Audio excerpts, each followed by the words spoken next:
Welcome to our third day of Watches and Wonders, where we take a good look at some very style-conscious brand. Chanel, Bvlgari, Moser & Company, and Hermès.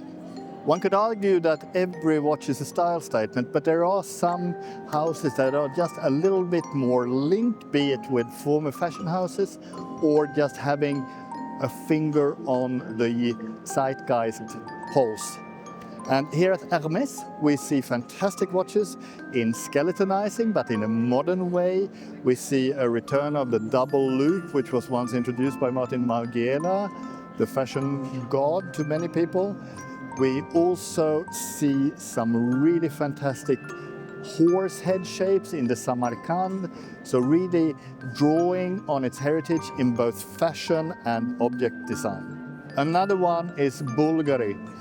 Just the Italian feeling with the materials, with the opulence. And this year, if you look at, it will never be for the masses, but at least with the 37mm, the Octo Finissimo, perhaps the most stylish watch of the 21st century for men, will have an increased audience. And we also see a lot of fantastic iterations of Serpenti, both in declinations of new collections, but also where this slithering piece of horology keeps finding new fans emerging in new elegant ways, adorned with various stones, showing the jewelry heritage of this fantastic Italian house. Chanel. It is a strong focus on J12, which is a fantastic watch, but to me it's even more interesting when you link it with the fashion heritage of the house founded by Coco Chanel back in 1910. And now with the watch division, which is actually owned by the richest family in Switzerland,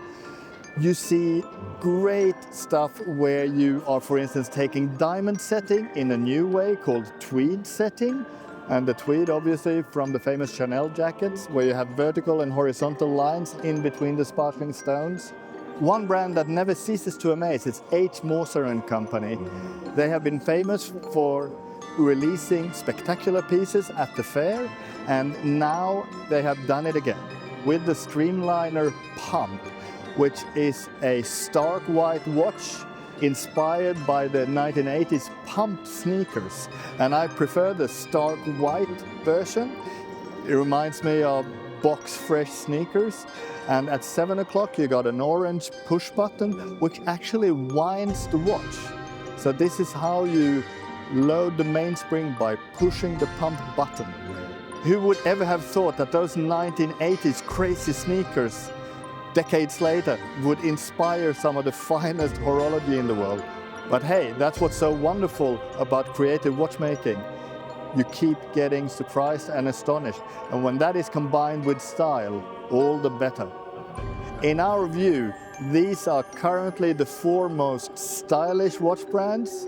And if you want to find out more about these brands and about other themes, follow us. Thank you for watching.